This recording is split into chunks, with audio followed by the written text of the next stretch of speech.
Hey, what's going on, guys? Welcome to the Mustard Seed. I'm Andrew. I'm Ryan. I'm Josh. Join us on our journey.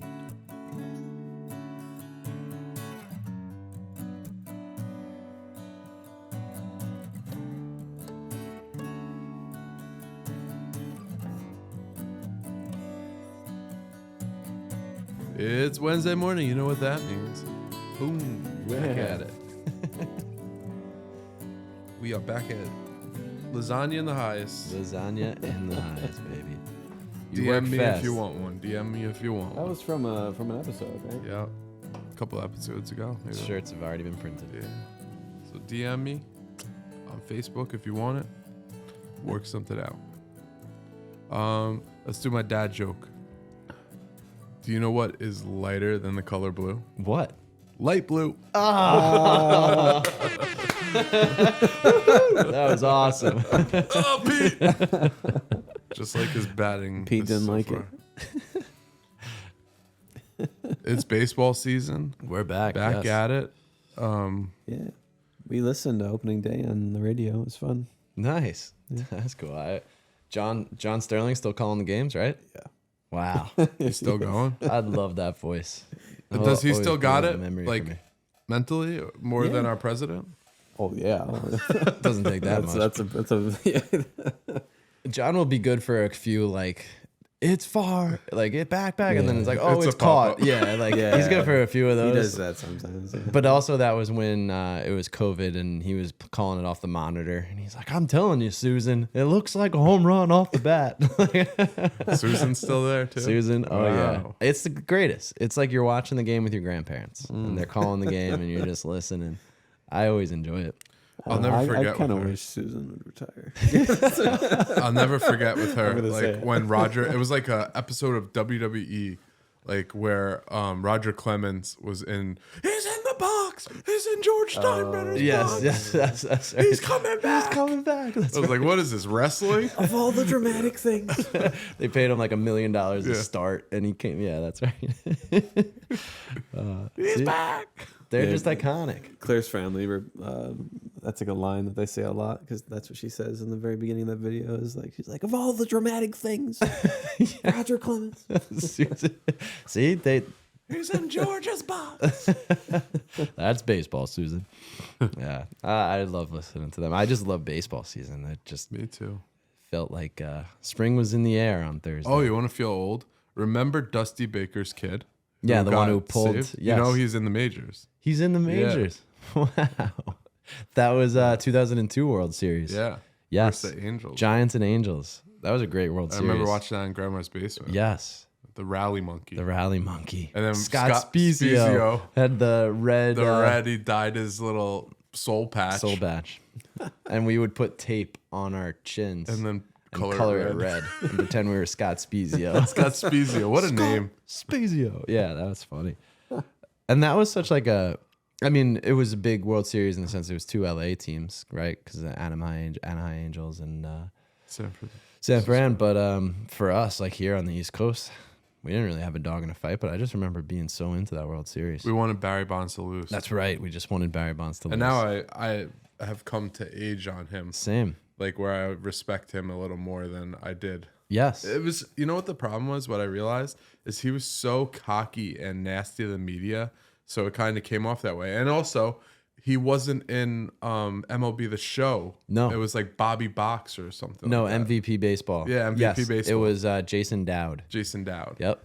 I remember that. He wouldn't give He his wouldn't rights. give his rights. Yes. Yes. Which I felt like was kind of funny. So it was just a jacked white guy Yes. pounding the ball over the field. It just didn't make sense. Yeah, it never. But I still put him on my team. Yeah. Yeah. And he was in backyard baseball, Barry. And he was in backyard baseball. I got my top 5. All right, So hit us. It's top 5 like most popular dates to be born, like month and date. Oh, month end date. So like Month and date. month end date. So this is the most. So this is just a guess, Wow. right? Yeah, and Because there's really no. do you rhyme. want a hint, or you want to try guessing a couple and then? Wait, so like we're saying these are the like babies. There have been the So, most birthdays Example on this date. I'll give a random date. October 31st, the most babies were born on this day. And this was just this past year, or Yeah, this is the all whole time? all time. All time.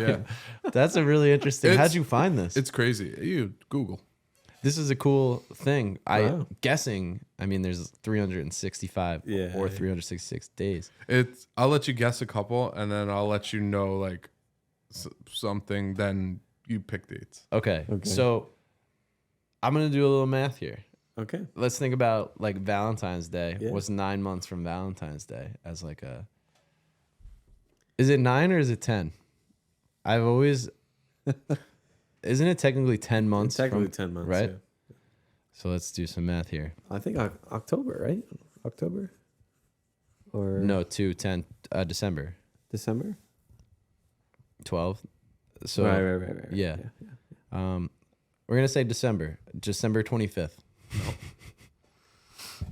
What was your hint that you were gonna give us? You want But the actually, no, because Josh is gonna have to get. Josh is gonna get the first one right now on this guess because he's been. You on want a to guess, streak. and then I'll give you the hint. Okay. I'm gonna guess. If you get this, I mean, I'll probably just walk off. Andrew's like setting me the links before. Yeah, exactly. I'm gonna say like October. No, July, June. No. June. no, January, no, December? no, May, nope, August. nope. What? What have we missed? April, March, February. September? Yeah, September. Really? September is the most Where popular? our kids were born. Yeah, all of our. Oh, yeah. Yeah. Wow. All of my kids. All of your kids. Where we share one day too. We've got 3 out of the 5 are born on one day. Yeah, and Logan was very close. Yeah. So September is number 1. September, yeah, but you got to guess the date. September 17th. No, close. 21. No, 19th. nope. Give it to us. You want me to just give So it? specific. Okay. So it's all of them are September. Oh, really? September 16th is number 1. September 9th is number 2.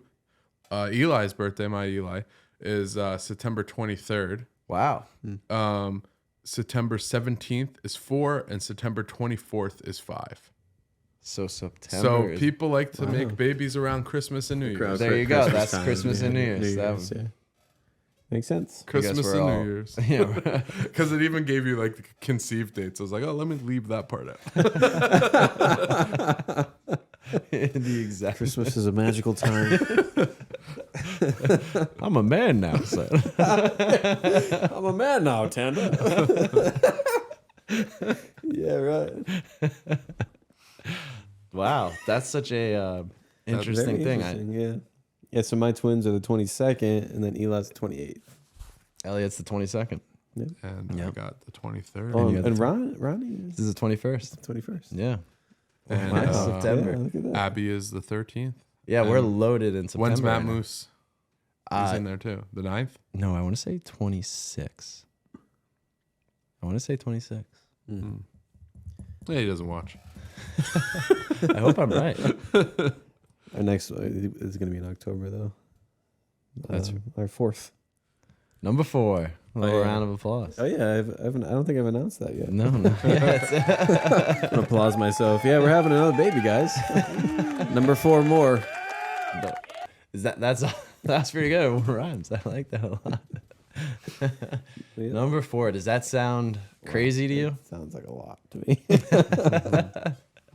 Did you think 4 before 30 in your wildest dreams? Imagine you walked up to middle school Josh and you said, "Hey, man." Yeah, no way. Middle school Josh, no way. But I will say, as I got older, like I wanted to have all of them fast. You know, I wanted to be like a young Young pop. young dad. So, And it's cool because they're very close in age, Yeah. right? I mean, it'll be I think that's good, yeah. 4 years between top and right. That's pretty cool. That's sort of like I think there's 6 years between the 4 of us. 6 years, yeah. Yeah. Yeah, that's so fun. That's crazy. Yeah. It's just an exciting time. You guys are all. I gotta catch up. You know, I got 4, we got 2. I'm trailing behind over here. I'm the only one. I might be retired. Retiring it. I'm retired. Hanging it up. I'm hanging it up. 2 boys. Calling it a day. There you go.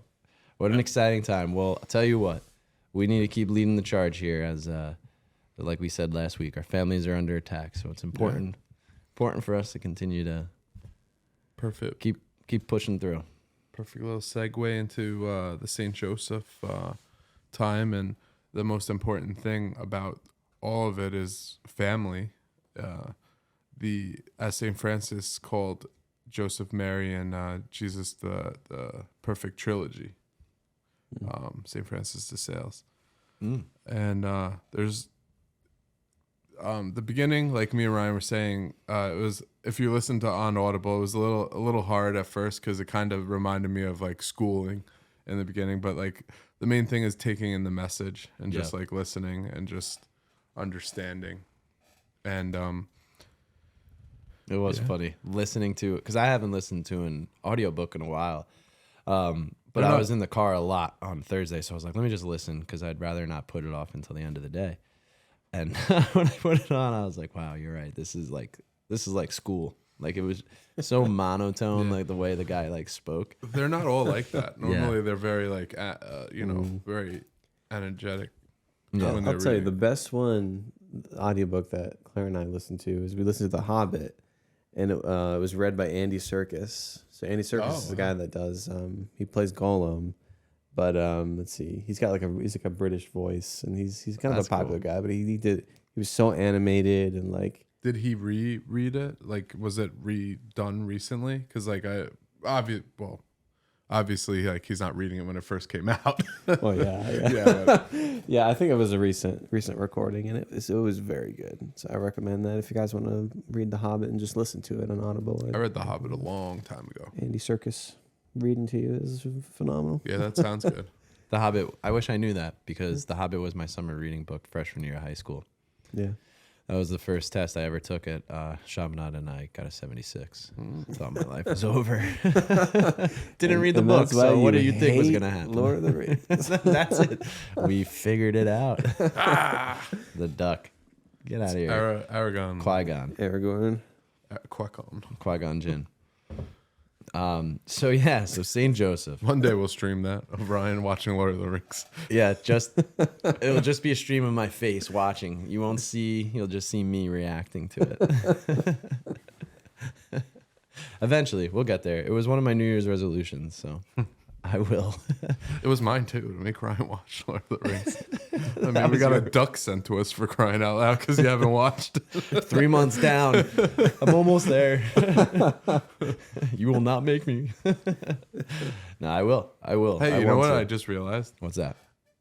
I did the joke about light blue and dark blue, and we changed to like dark blue. Oh, Yeah. wow. I know. That's How right. about that? Yeah, The stars are aligned. my boy Eli was like being all cute the other day, and he kept asking me like, "Daddy, can we paint the living room?" I was like, okay." And then I forgot that he holds me to everything. Yeah.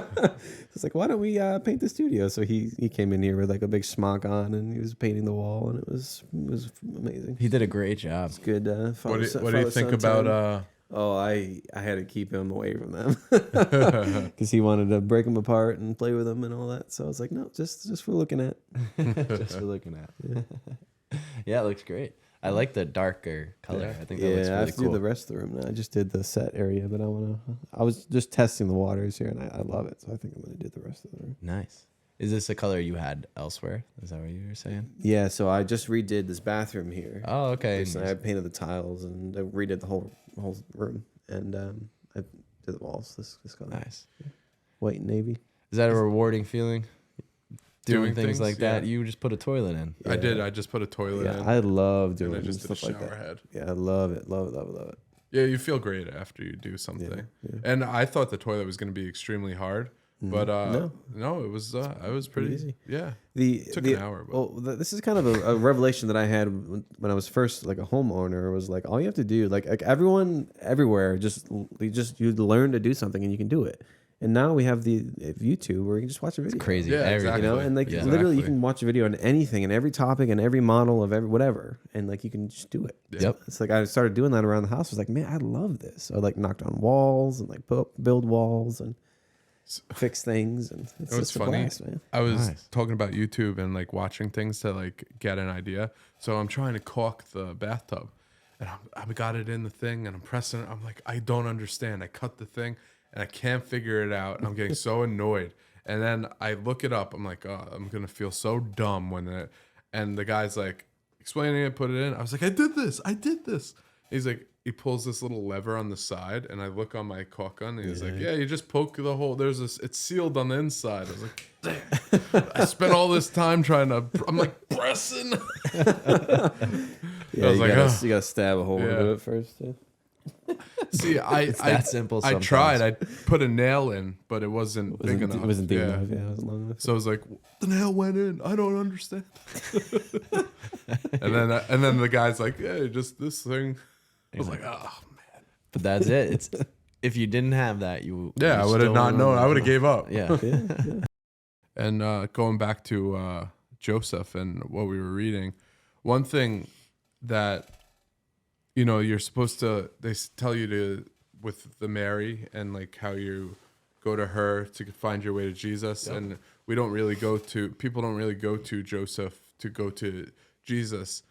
One thing I was thinking about is like how, remember in Luke where Jesus gets lost, and well, not really lost. He was doing his thing. Temple. So when Mary finds him, she says like, how could you do this to me and your father? She doesn't say your foster father. She says your father.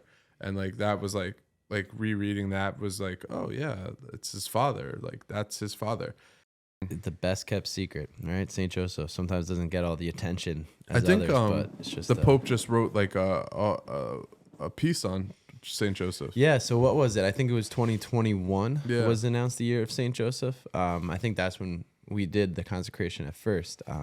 Reading about Saint Joseph was so cool. It just opened up so many like reflections and ways. And you're right, like I feel like it's easy to sometimes miss that whole part of like Joseph was Jesus's father here on earth. So all of the things, and you like to think about like the way that Jesus acted and lived in his public ministry was because of all the things that he learned from Joseph. Yeah, and it You know, even like- says that in the Luke where he says, I went back and was obedient to man, and he learned things from his father and went forward from that. Yeah.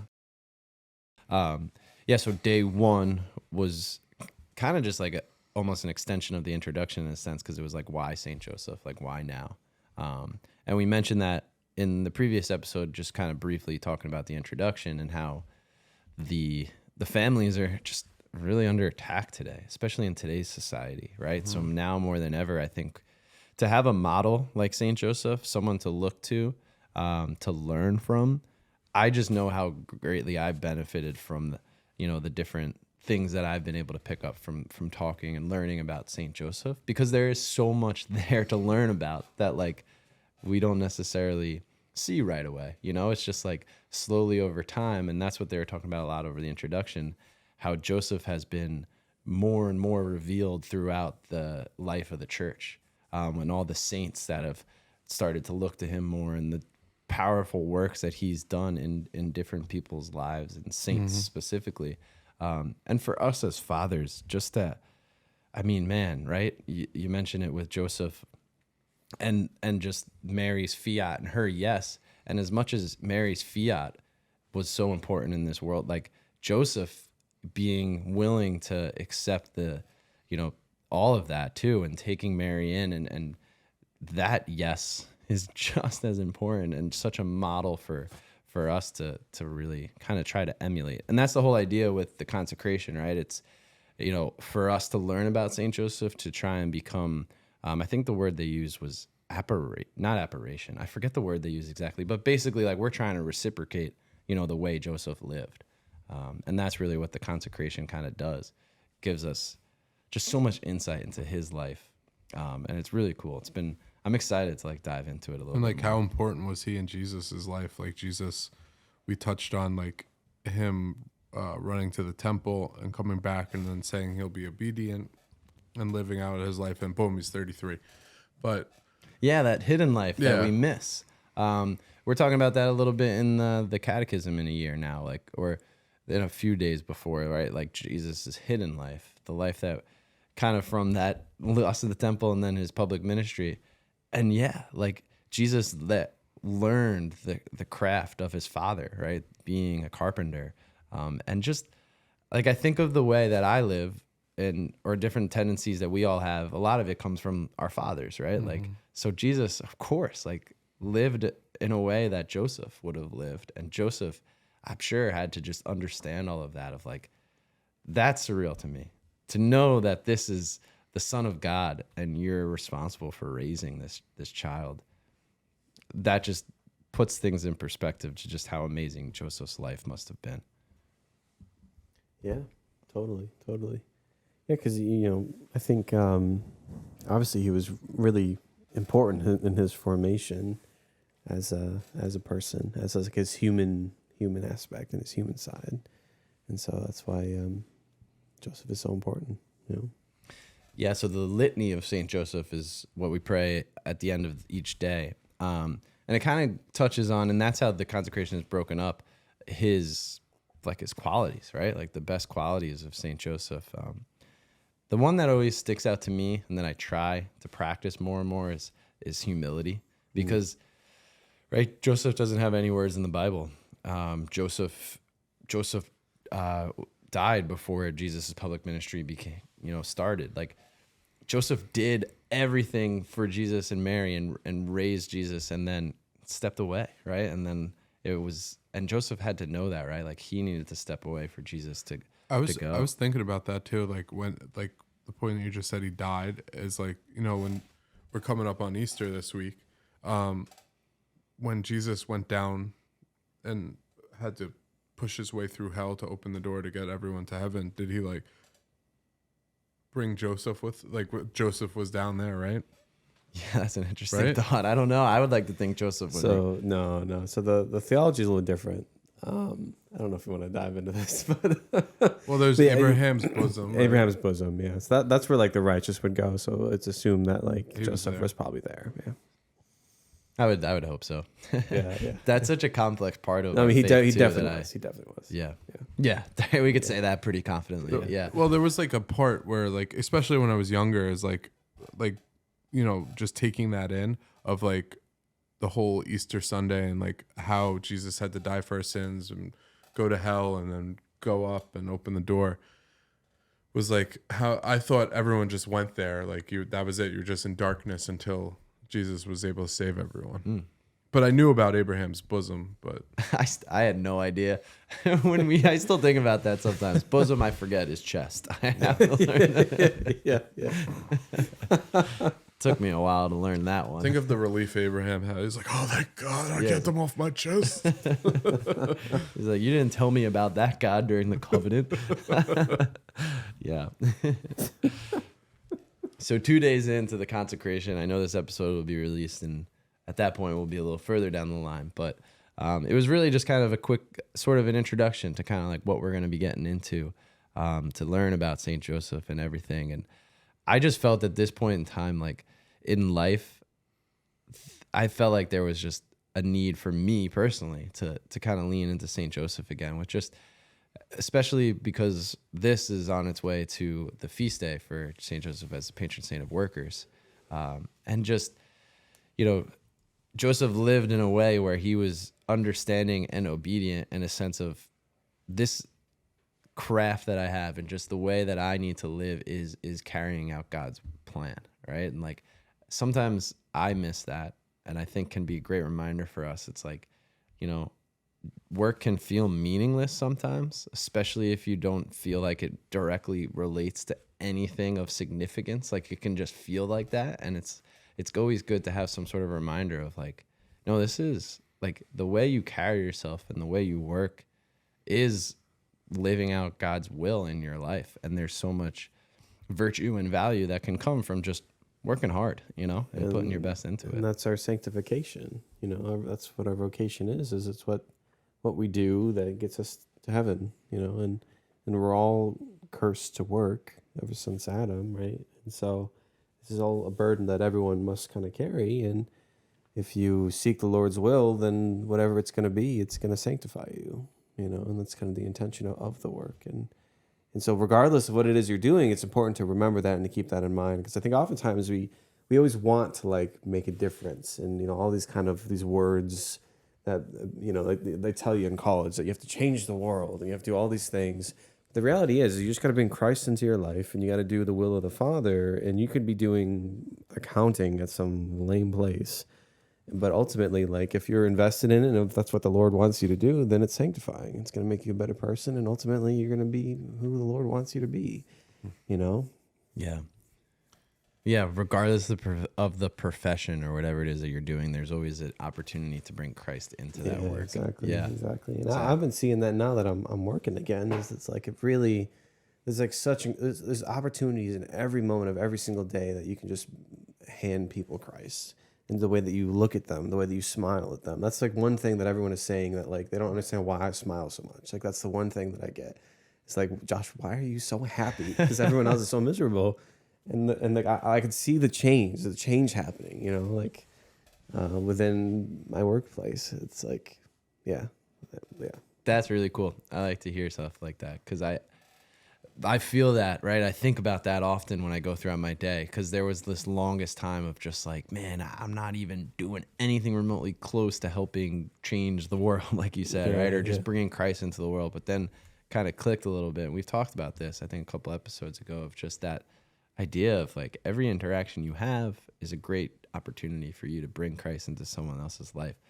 The thing that I'm struggling with and I want to help, that's why I'm turning to St. Joseph here, is like, it's hard not to feel exhausted at the end of the day and then think, okay, now I'm home and I can relax. And it's like, no, you still need to do more. Like keep pushing and be the best you can be at home because that's more important. Even if you have a slow day at work, you're still like constantly like got to be on and ready for people and like listen and like interact with people and like deal with things, even though if it's slow. But then like you're exhausted from that. And then when you come home, you're still exhausted because then you have someone, you got children you got to take care of. You got to do all this other stuff. And it's just, It can feel like a lot, It can feel like a lot. So that's important to lean into St. Joseph because that was his role too. He had to work and then also come home to the Messiah, Imagine that. Having to take care of him, Yeah. So it's important to do that. And then, so that's what I do.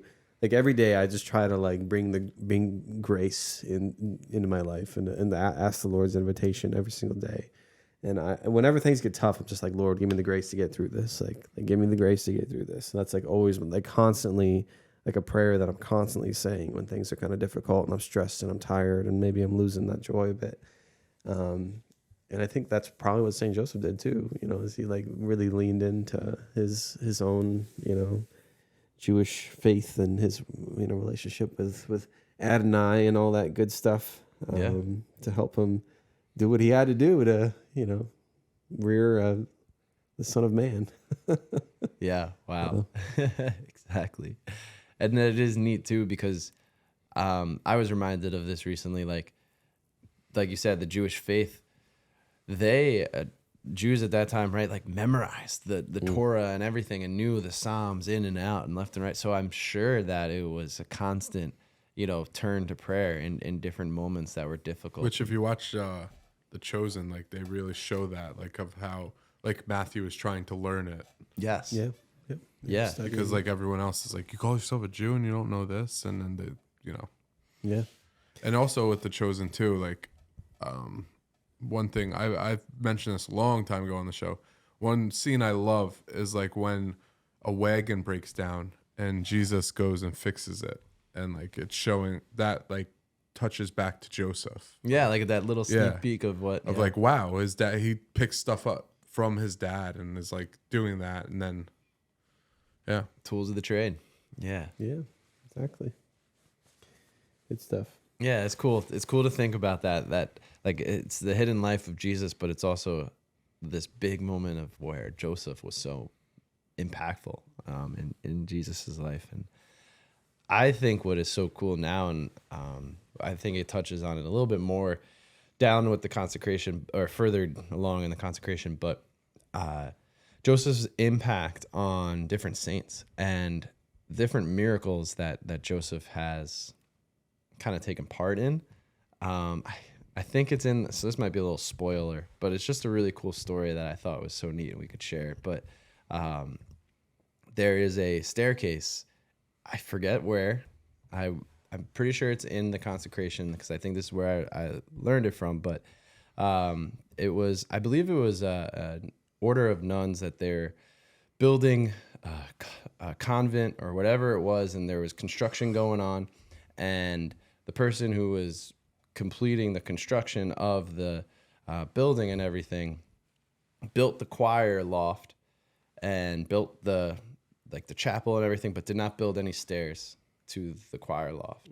And the way that the choir loft was built and structured, that required like a very weird sort of stairs to get up there. Like you couldn't have like a traditional trajectory stairs to get up to it. So the nuns, being nuns, prayed about it, right? And asked for God's intercession and all of it.